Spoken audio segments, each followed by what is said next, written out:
Do you hear the people singing the song of angry men?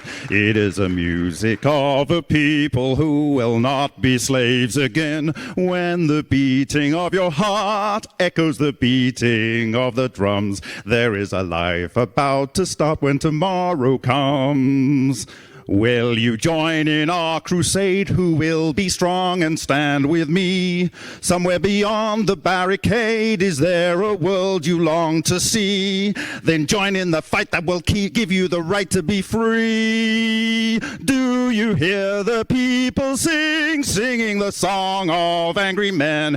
It is a music of a people who will not be slaves again. When the beating of your heart echoes the beating of the drums, there is a life about to start when tomorrow comes.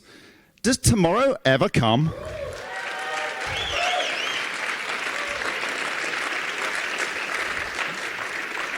You're too kind.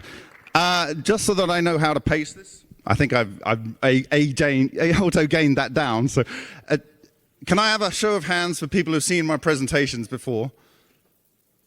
Okay, all right, so there's a number that you have that haven't. So I will show you cover slides that you need to look at to get up to speed in the future. But I won't go into all detail because you'll be here for the next few weeks. All right, so I'm going to be talking about the fractal toroidal moment and the propulsion to the cosmic summit. And what am I talking about? Well, I'm going to talk about something that really changed gears when I met John Hutchison. And I don't know if you know, but earlier this week he nearly died.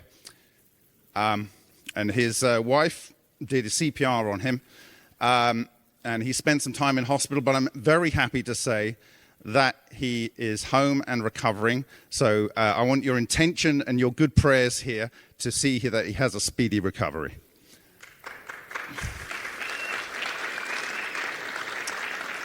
I was very upset because I actually looked at probably his most important demonstration of the Hutchison effect. And on the screen there, you see the boundary layer between the steel on this side and the aluminium in what I call the sword in the stone. And here you have a yang structure. We're in the yang room. And here you have a yin structure, and this is a 20 micron boundary layer. In every yang, you have a yin and a yang. And in every yin, you have a yang and a yin. And in this room, I have a Yin Gazda at the back, or somewhere. There we go, Yin Gazda. Thank you very much, Yin. And she has in her hand a sample from John Hutchison, which she's going to pass around so you can actually touch and feel what the man had created. So if you can just pass this around amongst yourselves. Okay, so it's not this particular sample. The sample that I'm referring to here, you can see this is the Yang on this side with a hole in the middle and the Yin with the bump on it. And you can see the dimension profile here with the hole where the matter is destroyed and the peak where the matter is moved to. That is the sample. It's been cut. Thankfully, it was cut. I didn't ask for it to be cut, but that meant I could put it in the scanning electron microscope. And I looked at the end here. Boom! What did I find? On the boundary layer, an iron-rich crenellated microsphere, which is the signature, in my view, of ball lightning. It is the magnetic core of the pseudo-magnetic monopole that's created by the fractal toroidal moment. If you don't know what that is, give yourself a couple of weeks and you'll know, and by following some of the presentations I'll give links to. So this is an iron-rich crenellated sphere. There's another iron sphere. In this region here, in the boundary layer, so this is the classic ratio of FeO2, which is a new oxidation state of iron that was found in 2017 by creating hundreds of thousands of megapascals and at 1700 degrees. But of course, this is not happening there, and that's because it's in the fractal toroidal structure. Now, I started talking about or relating my work to ancient technology when I went to visit the Amberley Chalk Pits Museum in Sussex. If you've never been there in the UK, I recommend you go. And they have an electricity exhibition. There was some Tesla coils, some spark generators, and all kinds of other switch gear and stuff. But I was fascinated at the entrance because they had this shield on the left here. And this is the original order of electrical engineers before they had the shield that you can find on Wikipedia. Okay, and that became the IEEE, which became one of the largest professional bodies in the world. And I wanted to know why this symbol was put on this thing with the out of darkness cometh light. Okay, well, when I did a little bit of research on it, I found out that this is the symbol of God-controlled power. And that intrigued me, and so I just put it on this slide, and this was the first time I shared anything from past history, and it was on the 9th of June 2017. You can go and see that presentation. It was in Italy. This is the stele from 814 BC in the British Museum from which that was taken. I took this photo myself, and that is the symbol up close. It's actually 814 BC, but on the side there is cuneiform that references, it's a type of cuneiform that's from 1,000 years before. So you can get an idea that this is not recent technology, if this is a representation of technology. The second time I shared something along these lines was in my Sochi presentation to the Russian Cold Nuclear Transmutation and Ball Lightning research group in Sochi, in Russia, in the 4th of October 2018. And what we have here is what's called a sun disk.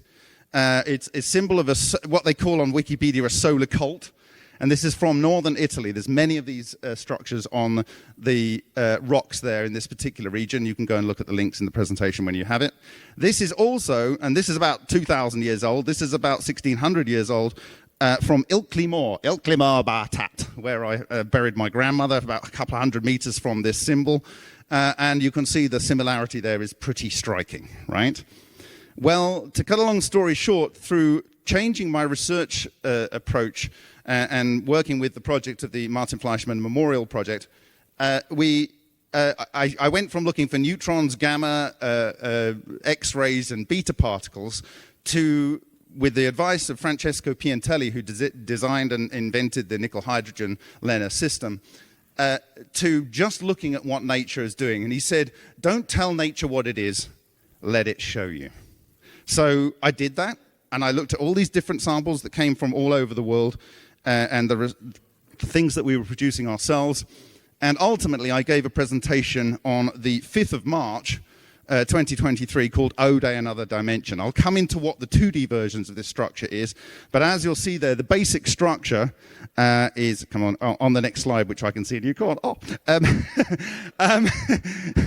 So it's here. This is the basic structure with 2 and 2, and basically, if you have one of these structures, a torus, it can only have things going through the dead center.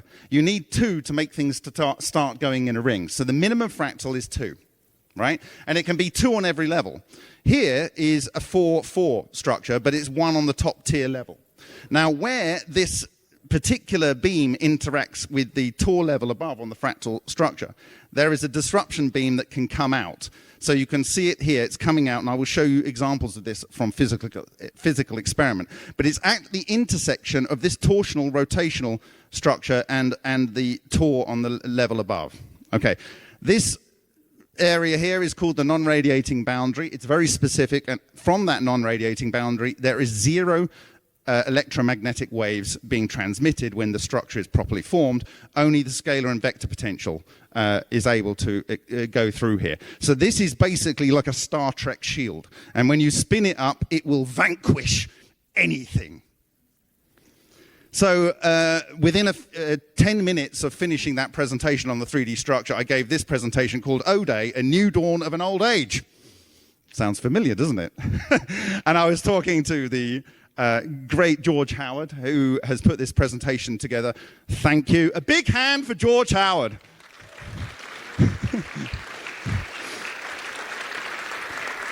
And he said, you know, I like that phrase. Do you mind if I use it? I said, go ahead. Everything's open. It's yours. So what I am standing on there is the great step in the gallery in the Great Pyramid of the Giza Plateau. And why I'm standing there is because that is the Chai Row of Cairo inside the pyramid. And in this presentation, which you can go and see, I show that the same structure I'm going to show you exactly and precisely defines every component in the pyramid. And it's based on the simple geometry, which has the Vesica Pisces, which we've just heard from Jordan. A big clap for Jordan's presentation, please.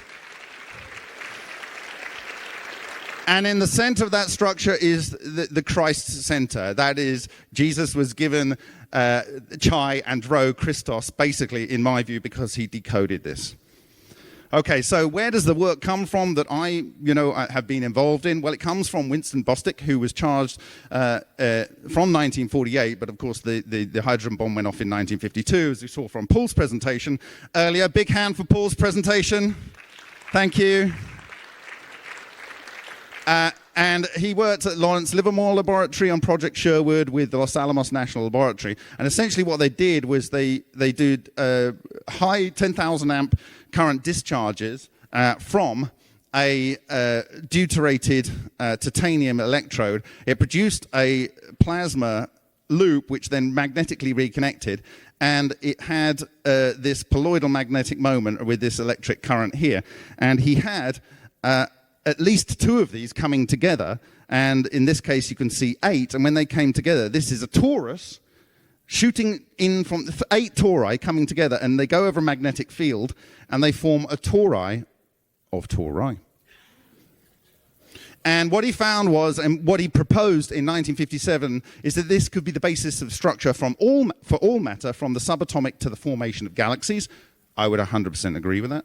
And also that he proposed that his findings could lead to ultra-fast propulsion. Do you see where I'm going now?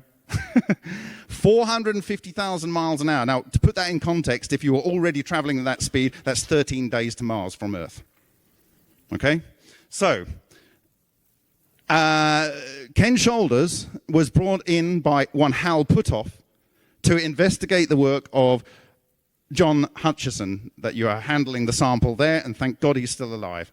And in the conclusion of his secret book, which we kind of forced into the public, his 1987 book, Evie, A Tale of Discovery, this is strong electron validium, he said essentially this is an ideal monopole oscillator, and it has no effect with the magnetic or electrical magnetic fields, and it has scalar fields and so on. Phase determined, this is very important.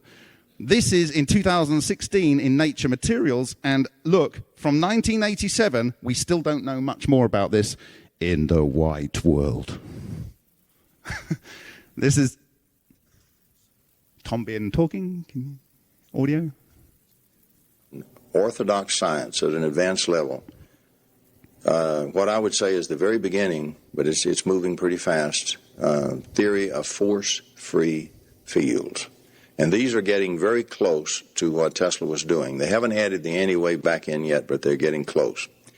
At least they're eliminating the overall force and doing something else with the electromagnetics that remains. So this is a simple structure, which is the structure of a nanopole, and you have oscillating magnetic fields and an oscillating electric dipole here, and that causes, you can see, the cancellation of the electromagnetic fields, and you get the non-radiating boundary at this point. But we're going to talk about things far more interesting, and they are based on these kind of structures, which are effectively smoke rings. But I'm going to be talking about smoke rings that are in the ether, but the same process occurs in any charge-separated material, and that can even be polar material like water. Okay? It's already kind of charge separated, and especially if you have a metal in play, you've got a hydrophilic surface, it rearranges the charges in the water, and then you start spinning that, you end up with these kind of structures forming extremely quickly. So, there we go. So this is actually in Shishkin's work, this is John Hutchison's work, this is in a reactor we called Lion, and this is in Dr. Roy Shinamaza. This is HHO gas, but it's very special gas. And this was a test that we did on tungsten. And this is what you see under the microscope. This was about a 10-second, 15-second test. This zone here is the point of destruction. In fact, that's the point of destruction. That is the interface between these tori and the tori on the fractal torus at the level up. This is strontium. It doesn't exist in the original metal. This is a diamond film. It's ripping the matter apart. It's literally unwinding that matter. This is a yin force. The yin force pulls matter in from the environment and it creates new life here. Okay?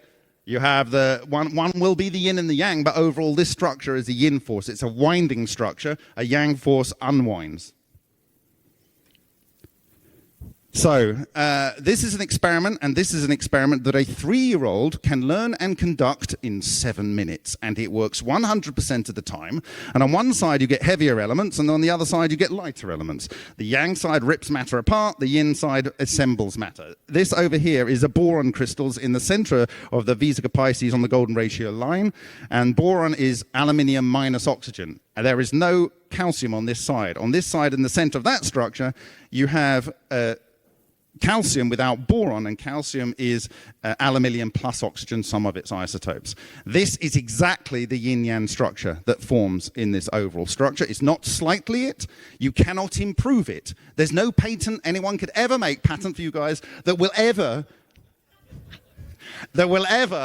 aluminum as well for you guys, that will ever improve on this. This is a ball lightning and a Henk Uren experiment that collided into a piece of fused silica that melts at 1700, just over 1700 degrees C. This is the caduceus, one of the oldest symbols known to man.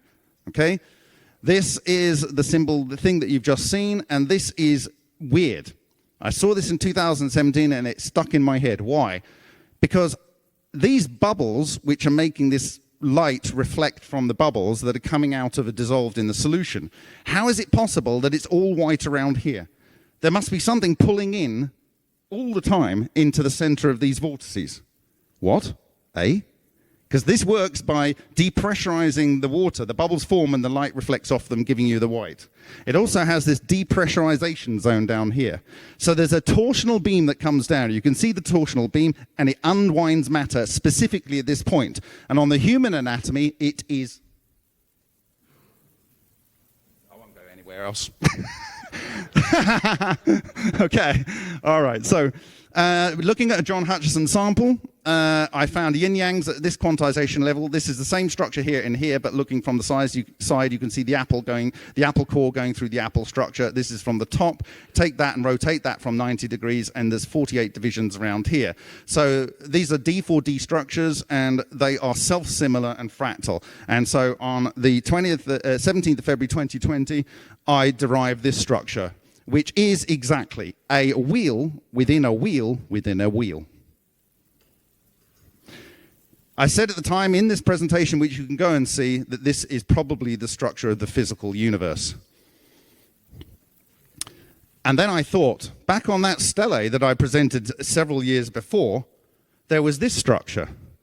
And then I counted this, and there's 23, but then that's not full 180 degrees, so there would be another one here. So that would be 24 times 2, that's 48. So I thought, this is literally unbelievable to me. So I went to the British Museum, and I thought, what is this meant to be? And do you know what it said? It's the flying disc of the sky gods. Okay, a little bit freaked out here. And then in Henk Uren's experiment analyzing that, we found these different fractal structures. This is a 2-order structure with multiple, say 15 around here. This has got 36. This would have 48. This is 6 around there. This is 6 truncated. This is only 3, like the so-called black hole at the center of our universe, which I believe is one of these structures. And this is a simulation software that one of the followers of the project made, and you can go and investigate this. This is calcium oxide. Calcium, oxygen, and calcium oxide are all paramagnetic. They can live in this incredibly magnetic strength confining structure that self-organizes from plasma. This is copper and this is carbon. They're both diamagnetic. They orbit around it, but they can get transmuted into the center. So I shared these kind of structures, but actually specifically this with the Russian community. I shared this, which was my original structure that I came up with in a download in a dream in January 2018, having looked at the work of the late Neil Crichton Gold. This was the structure I came up from looking at John Hutchison samples. Then we found the physical things on a plasma experiment, which we called the Vega experiments because there was another one called the Sapphire Project. But anyway, we called it Vega. It was nothing to do with Lockheed Martin's original place that Paul mentioned.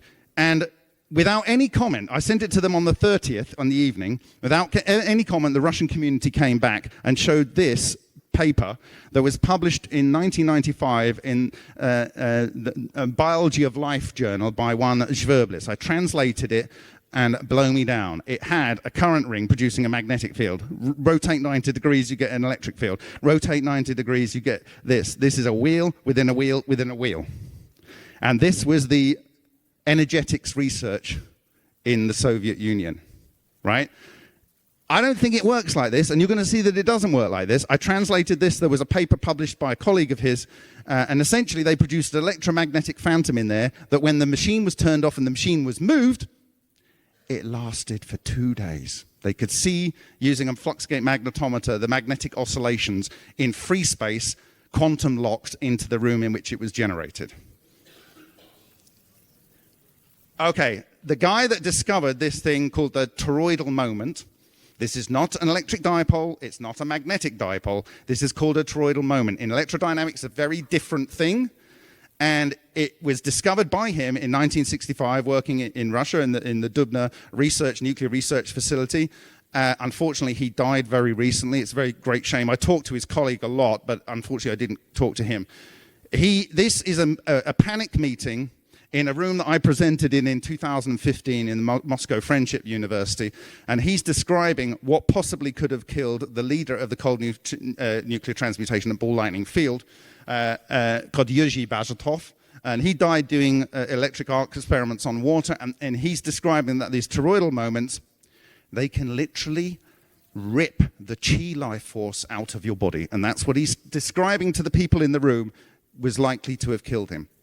So when you have anything fast moving in a vortex or these things, you need to be aware that there is a zone in which you do not want to be.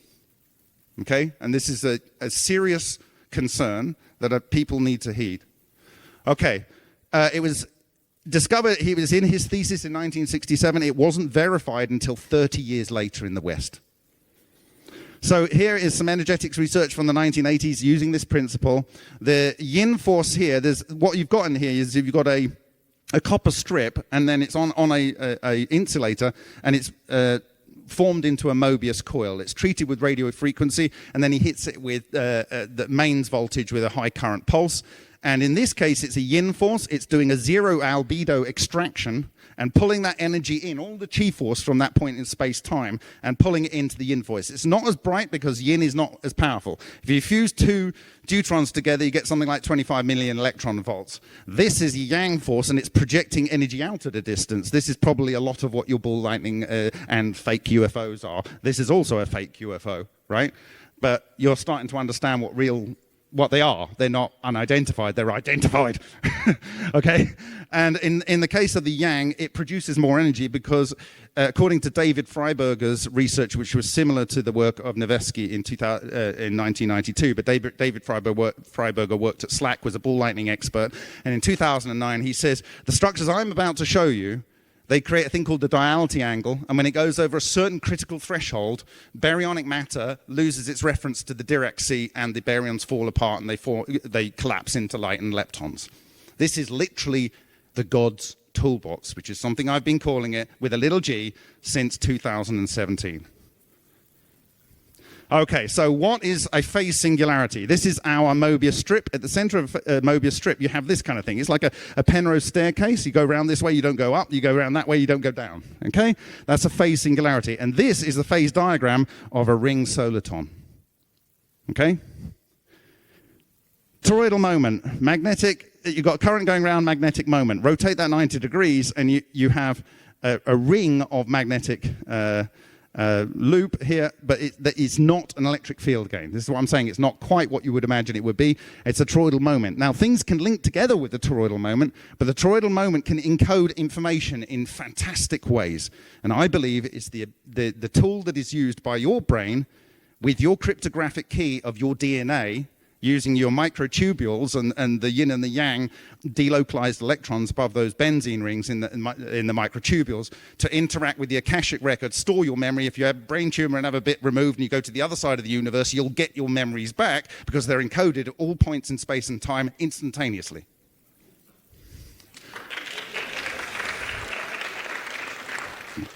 So, But very basically, this is on, this one is on the Lion reactor. This is on the Lion reactor. That's my logo from my blog. This is in Science in 2011. This is a oxygen atom, copper, current loop, counter loop. This is the toroidal moment. It's a real thing that people are starting to understand. This is the basic structure. This is copper oxide. Guess what? This is copper oxide. They've got a theory. We've been making it for real. Okay? So this is from Scandinavia. It's a beautiful example of the flower of life. This is something that Johanna did some fantastic videos on. I recommend you go and watch those. This is the flower of life supposedly somehow laser etched onto the Temple of Osiris in Abydos, Egypt, which is possibly a very old structure. And this I had the pleasure of putting my hand on when I was 18. It's in the right paw of the Fu Dog in the central temple in Beijing. And this is the 3D structure of this 2D representation. So, when you make your 3D structure, your ball lightning here, and it's energized sufficient, it will do this. This is a piece of standard copper pipe on an iron plate. We have this on video. A hemisphere formed and instantaneously made that copper disappear. Now, to give you an idea, if you take the whole Earth and you put it into a black hole, it's 12 millimeters across. So that bit of thing, the matter might be there somewhere, or it might have done what Freiberger was suggesting. It completely collapsed. But the interesting thing that you'll see about these structures is that around the boundary, all the interesting things happen. So I'm looking under the SEM and I see a 2-order structure with a vortex, a 3-order structure with a vortex, a 4-order structure, but it hasn't really got the vortex going on. I mean, there's still a twisty thing going on, but it's not spreading out like this. Okay? 5-order structure, 6, it's really a fixed beam, and then 8, well, it's starting to have substructures. So, this is a 2-order structure. This is a piece of German work in ultrasound. You have your yin and yang center points there, and you have the ring. It's pulling material in, and this is one side and another side. These are the beams that come out. This is on Crichton Gold's experiment. This is a nickel, diamond, and deuterium Lehner experiment. This is a 1969 NOAA picture with these flares going off in this direction, but this extremely fast air coming in here. And this, I believe, the water spout is caused because the toroidal moment that comes down and destroyed that tungsten and ripped that matter apart is changing the way electrons happen here. And this is water gas produced by weakening the polar bonds between water molecules. It's not boiling it. And it's lifting it because of weird stuff. Okay, and this is the structure you see there. This is the 3-order structure. And this is on a Roy Schneemann vibrator plate. This is a yin and a yang vortex. This is the oval structure with your triangle coming down. And the crazy part about this, it's got triangular holes. And in the corner of the triangular holes, there's a little sphere, which are these little spheres that get synthesized. This is on Neil Crichton Gold, and this is on the Vega experiment. Here is on the Neil Crichton Gold experiment. You have a 4-order structure. This is the 4-order structure on the Henk structure. And here is the 4-order structure. And you can start to see these structures in very, very many religious buildings. Okay? So, the swastika, or salvastika, the yellow bits are my additions to the Wikipedia quote, symbolizes lightning bolts, ball lightning, representing the thunder god and the king of gods, such as Indra in Vedic Hinduism, Zeus in the ancient Greek religion, Jupiter in the ancient Roman religion, and Thor in the ancient Germanic religion and Scandinavia. This is 5. So that was a swastika there, what you're seeing here. And depending on the rotation, one will wind, and it'll be a yin. And if it's going the other way, it's unwinding, it's a yang. So here's a 5-order structure. Here it is on the Neil Crichton Gold. This is on Malcolm Bendel's inside of his 24-inch sphere, and this is in the Henk urine. So this is a pure Lehner deuterium experiment. This is in a charge-separated internal combustion engine, and this is in a hydrogen low-pressure air plasma environment. So this is your 6-order structure. I've separated out, and what do we see here? We see the cell unit of the flower of life. Over here, that's the 6, and there's a lot of 6s. Why? Because If we go back, the four-order structure is the first time that the disruption beam kind of starts to go into the non-radiating boundary of the adjacent one. And so it kind of starts to come out, but it doesn't quite make it. But if you go to the 5, this is well within the non-radiating boundary, so that it's well linked. So most stable structures are 5, but the first stable structure, i.e. God's toolbox, little g, God's power under control, God-controlled power is the swastika. I'm sorry, it just is. And then the 6 is super-duper under control. Okay, so this is an interview you might have seen in the previous presentation this morning by Paul, and it's an interview between Eric Weinstein and Hal Puthoff, who's US Naval Intelligence.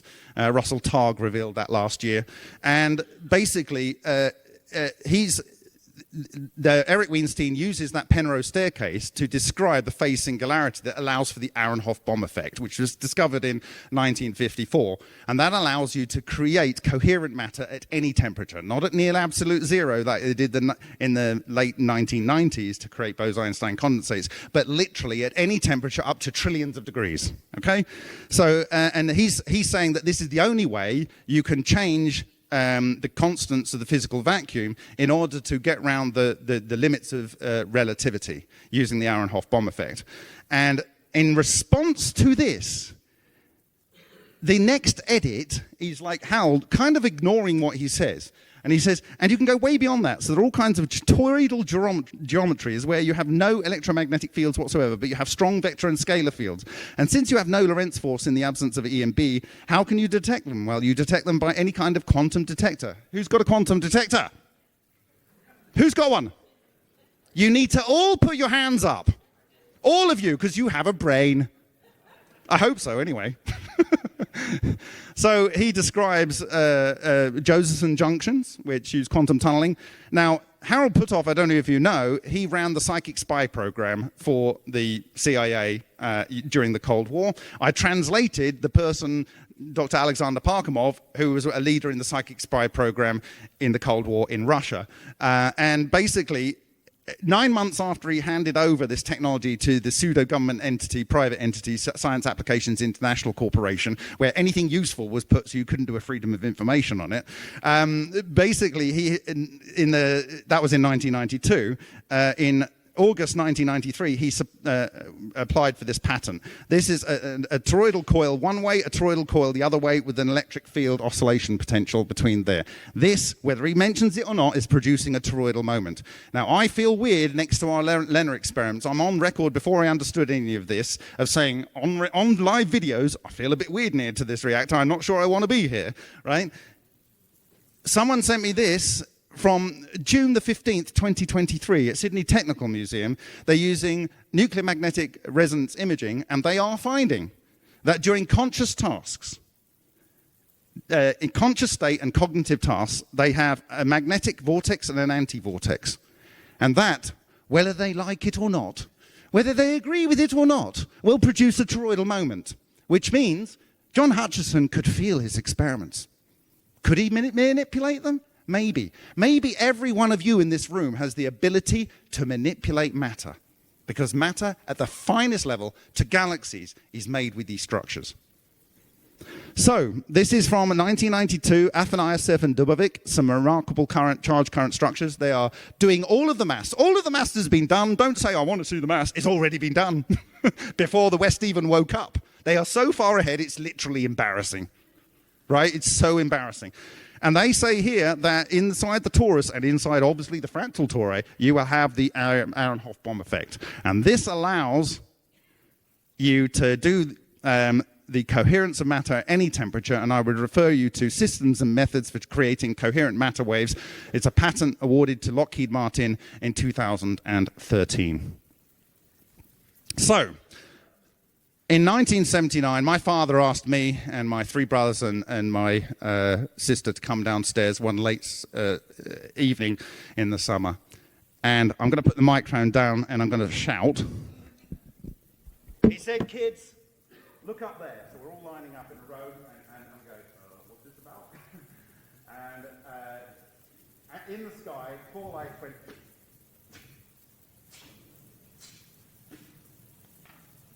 So I never thought about that until a few years ago because I was 7. You don't think about it. It's just pretty lights in the sky. But pretty weird, don't you think? So it was even weirder when last year someone sent me this. This is a paper that you can download from NASA's website. It's on an intergalactic transport propulsion system, right? And in this paper, it says it's based on their observations of UFO technology. And every single thing that you've seen in Congress, so-called revealed, in the last year or so, is word for word in this paper, which you can download, right? So if you haven't been paying attention, it's already been said a long time ago, right? And what you've got here is a current loop, current loop, current loop, current loop, current loop, current loop. You've got magnetic fields combining into create a vortex at the phase singularity at the center there. That is exactly the same as that structure. They don't know it's a toroidal moment. They don't mention a toroidal moment, but that's what it is. It's the bit of electrodynamics you're not allowed to know. Right? Now, in that paper, they referred to this 1976 study where they fired a laser into nonlinear plasma and they produced fields of over 1,000 Tesla. Now, to put that in context, MIT got very excited when they created a superconducting magnet a few years ago and it was 50 Tesla. For fusion in tokamaks. This is 1,000 Tesla, one laser pulse. They replicated that in 2021, basically funded by everyone on planet Earth. You're not allowed to know about it, but they're researching it, right? And you know what happened? What you've got is this here is 1,300 Tesla, and in the center you have 1,300 Tesla coming up to a dead stop. That is your phase singularity. That is the magnetic core of what is ball lightning. And that's the thing no one's allowed to discuss. I'm going to let radiation, a pencil of radiation, carries energy with it, and energy has mass. And therefore, a pencil of radiation must exert some attraction on things beside it. What about getting a pencil of radiation curved into a circle so the light goes round and round? Then the attraction it exerts is concentrated as if at the center. So what is it that bends this circle, this pencil of radiation into the circle? It's the gravitational attraction of the pencil of radiation itself. That was the idea of the Geon. 1954. Actually, if you think of different possibilities for the size of that Geon, bigger or smaller, you find that if it's very big, the energy is low. To push the radiation together requires energy. And you climb a hill like the hill of a volcano until you've come to a maximum energy. And then if the pencil of radiation becomes any smaller in size, the energy starts to go down and the thing collapses. So a Geon is really an unstable entity. It either blows up into a cloud of radiation traveling away in all directions, or it collapses into a totally collapsed object, something that we today would call a black hole. The term he basically invented. But that stability analysis I didn't have in mind when I first published this work. Only later did I see that that's the feature that's dominant. But nowadays, I'm attracted with the idea that this pencil of radiation going around in a circle does not have to be light. It could be gravitational waves. And you can have gravitational waves imploding to make a black hole. And that is what we've done. Bold claim, but we have the facts to back it up. The experimental facts you saw earlier. This is what you have with a phase singularity. This is a topological monopole. It was predicted and then found in Aalto University. It's not like you imagine a real monopole, magnetic monopole, but this is a topological monopole. Now, This is the axial hypertoroidal moment as presented in Physical Review B in 2014. Now, I want you to observe some things here. When you have an electric field of megavolts per millimeter and you have it going one way, you have rotation of the magnetic moments one way, and when you have the field, it switches into another stable state where the vortex goes around the other way. Look what we found in an excess heat production device that was published on the 2nd of January in Nature Scientific Reports. I co-authored this paper with Binjuan Huang at Taipei University. This is what we found. This is an apple. This is an apple. That's the core structure in the sacred geometry structure. This is a yin-yang in a yang and a yang-yang in a yin. This is a pair. They would then fractally build. This is phosphorus, carbon, and copper, and we have literally shown that these structures can strip 200 nanometers of copper. We've got copper wrapped around in a wave function as it stripped it from the material. You don't want this thing flying into your body.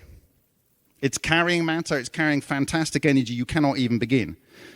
Now in 1992, and I found this on the CIA archive that was made public in 2017, there was this Flight to Alpha Centaurus document, and it says that this is the same as cold fusion. Bearing in mind that was 1989, this is 1992. They extract energy from metal and directly generate electricity, which enables them to close the loop, yielding effective ACOP approaching affinity until all the fuel is in the new phase. And it also enables propulsion. And they said to get with it to Alpha Centauri in 6 years using 1 kilo of iron. Now, on the right here, you can see structures that we produced in our Vega experiments, Henk Uren. And there's 3 structures here which do not care about the anode here and the overall chamber being a cathode. They only care about each other. And you can see here, there is a forward-facing beam here that's causing this one to move around in its future path. It projects out in front of it, in my view, a gravitational wave. And if you get 2 or 3 of these into a loop, it will produce a gravitational loop, which will produce the next fractal tori gravitational beam in the azimuth of those 3 that are in a loop this way. That will increase this gravitational azimuth. They will pull it in. This will get stronger. They will pull it in, and you'll get a black hole event. This is, we've been able to control these, and so I will play this now. On the right, on the left, you see the outside of the reactor. We've got a tube, and this is the bottom of the tornado that's interacting and instantaneously turning the steel to orange. And when it moves away, it stops being orange. I believe this is because it's ripping the electrons out of the metal, possibly carrying some other metal with it, probably creating iron-rich crenellated spheres from that process. And as soon as the electrons, the tornado is removed, the electrons spread around within the metal and it stops glowing. But on the right here, when I press play, oh, is it going to do it? Ah. Don't do this to me. There we go. On the right, if you go through this, we have a copper tube. It's very specifically, I chose copper because that is copper oxide. It is one of the best materials other than yttrium to produce the photoelectric effect, the actual thing that Einstein got a Nobel Prize for. And if I go back and see that again, we are producing these things which are stable for a couple of seconds. This is the tori, and you're actually looking through the ball lightning. But because of changing the exposure, we can actually see inside, and you can see the tornado that comes down from the bottom that's feeding it. Okay? Now, when you see that flash, what's happening is that's firing off towards the anode, and this is the anode, and these are the impact marks. And if I press play, you can see this anode here, and my colleague Henk Uren will go in, and you can see when it comes up that it has this structure with the fuzzy bit outside. The toroidal moment can attract toroidal moments, right? But not ordinary electromagnetics. So outside of the boundary layer, this non-radiating boundary, you have these things that are trying to join the Borg. And you can see here, and this is, in my view, I've not been able to test it, but in the center here, you have a bit of the copper that's been stripped from the copper pipe. Here you have a 6-point structure, you have a 4-point swastika here, you have a multi-point here, and this is a simulation. This is exactly equivalent, in my view, to the impact marks published by 1980 by Bostic and Nardi at the end of their attempts to create the hydrogen bomb into domestic fusion. We've got far better imagery of that same process. So this comes to a little bit of crazy. Okay, this is a presentation where I delved into this a little bit further, and it's about the so-called Rotus Sator Templar Magic Square. And if you're not familiar with this, this is the longest unsolved palindrome, or whatever you like to call it, and it's rotational symmetry and stuff. But to cut the whole story a lot short, because you can go and see my presentation on how I broke this down. Ball lightning, iron core, these are the elements, calcium and silicon, that have been observed by a peer-reviewed published paper for a signature of ball lightning. This is the structure. And here you can see the caduceus coming into the center, the cup of the caduceus. This is the iron-rich crenellated sphere that would be here. And this is an iron sphere that comes from the substructure on the fractal level. And this is, what's this? This you also see on those Sumerian stelae. This is the elevation of the flying disk of the sky gods. So you've seen the plan, and this is the elevation, and they're in the same position. And here is the structure, right? But this is self-similar, and it works at any scale. So how does this, the symbol of the sun god, and this, the sun god symbol, and the power, the God-controlled power with your little circle in the middle, how does that relate to our 444 structure? Well, it works like this. Exactly and precisely with the D4D ratio on the fractal structure, and it exactly matches where the non-radiating boundary interacts. It is literally impossible that this is chance. Somehow, they 100% certainly knew this, and they employed it. If you go to the old Macedonian coins, the caduceus is a symbol of trade and transportation. Think about it. So, this is the Sator Rotus square, and these are the rotational parts of the substructures of the fractal structure. And what does the Sator Rotus square mean when you translate the Latin? The divine creator comprehends and works with whirlwinds / tornadoes if you're in America. And there's one word here that doesn't translate, and they think it was just put in for no good reason, but it has an A in the actual correct alpha sense, and the O in the omega, and rep is a shortened version of a Latin word that means repeatedly. So if you add that in, you get the divine creator from alpha repeatedly to omega comprehends and works with whirlwinds. In my view, this is my hash at solving this. I think it's solved. This is from a Sumerian lantern. It's meant to produce light. 10,000 to 1,900 BC. This is about the time of the cataclysm that we're all talking about next door. This is a yang and a yin on a Hutchison sample. Okay? Destroying matter, producing a cavity, and dumping matter down. Okay? Same structure. Now, this is very important I show this correctly.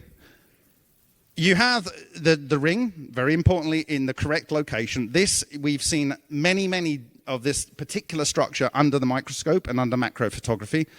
You have one of the auspicious symbols here, and over here you have incoherent particle pairs, and they're embossed. And they're coming here on the outside of the auspicious symbol. And out from the center line, you have debossed coherent particles. This is possibly 12,000 years old, and it's showing exactly how this process works. This is the George Van Tassel's Integratron.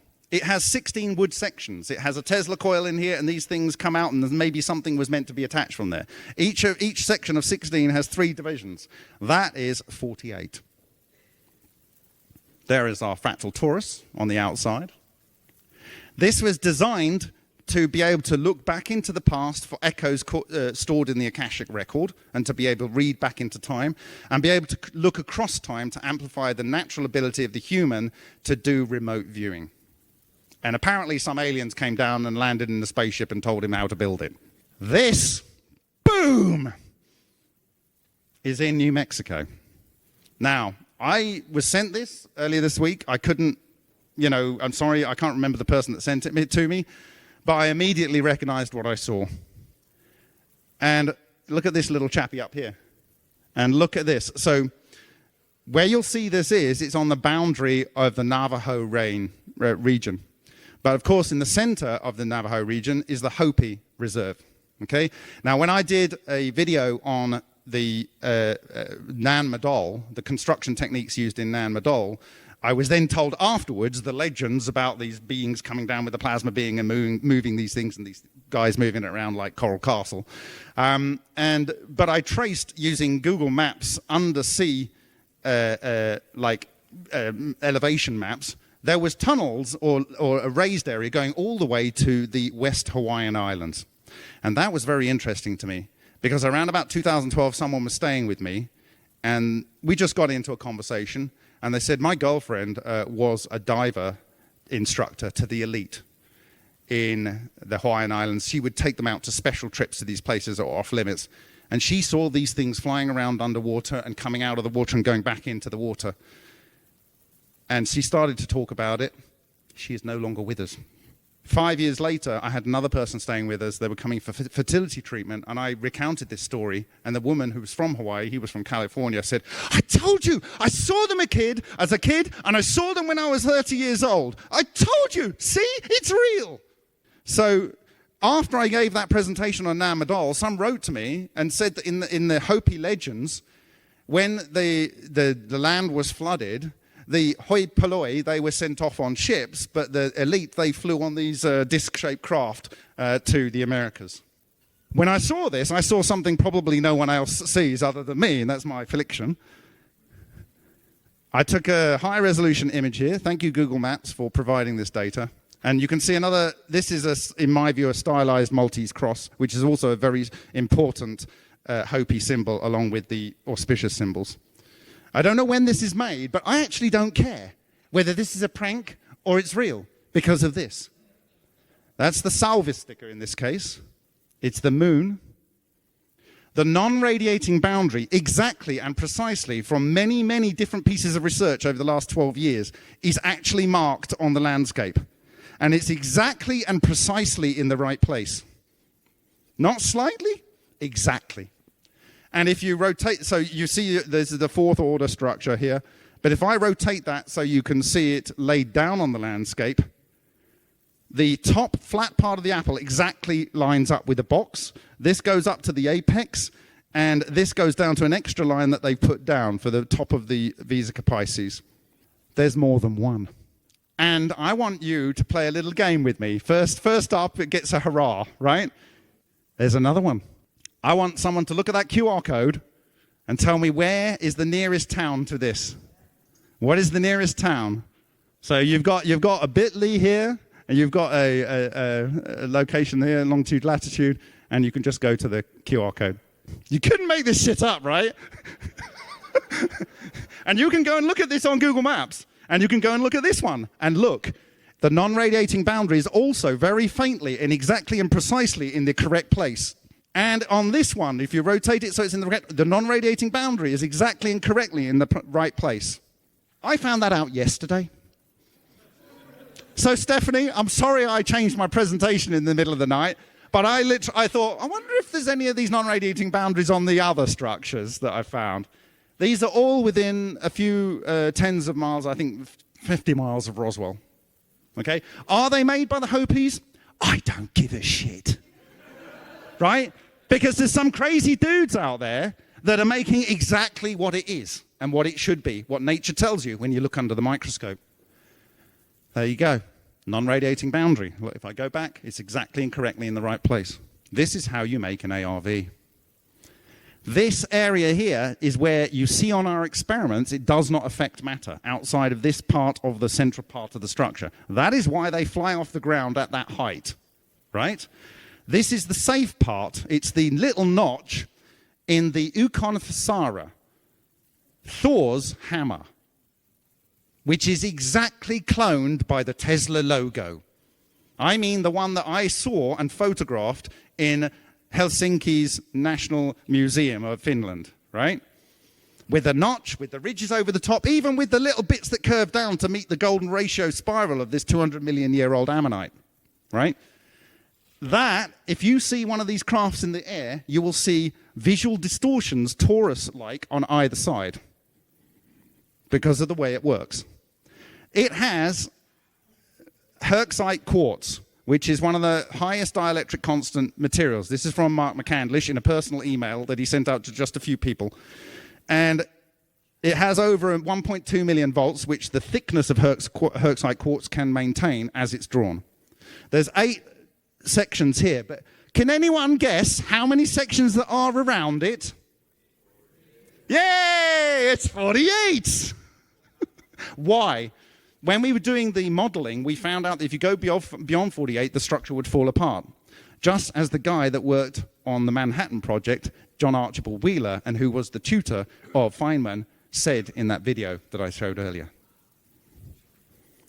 So this is basically how it works. This, in my view, the reason it's this high off the ground is because of this. And you can spin this up to a level where it won't cause your matter to fall apart, but it'll still kind of allow this thing to float indefinitely, right? And there's patent records, patent for you guys, out there.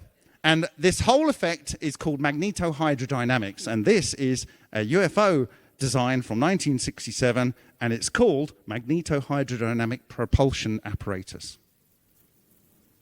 Okay? And you have these corona rings to allow for the magnetohydrodynamic effect. And by phasing these with your capacitors, you can change your pitch and your... This is the British Railways Board. Awarded patent from 1972, the year I was born, for those that wanted to know. And they have a nuclear reactor in here. It could be fusion or whatever, but that is to create particles. You see, this one needs an atmosphere. This one doesn't. This can work in all atmospheres. And they also have a capacitor array to phase the relationships between the toroid that's made. Thank you very much to the organizers of the Summit 2024. All of the donors of MFMP, all of the researchers that have worked with the MFMP, my colleagues past and present, especially Matthew, Ryan and Alan, supporters of my personal research blog at remoteview.icu, Charles, Stefan and many donors. And I'd just like, before we get to questions, if you've got any questions, you can bid for one of 4 prints which are signed by myself and Binjuen Huang from the University of Taipei, and 4 original Matsumoto books, the last 4 in existence, on the stand of my friend Roger Green at his stand, Breakthrough Energy. And you can also find out about conference where you will actually be able to do experiments and physically see some of these experiments and many more John Hutchison samples if you look at this QR code or go to bit.ly alchemyo. Thank you very much.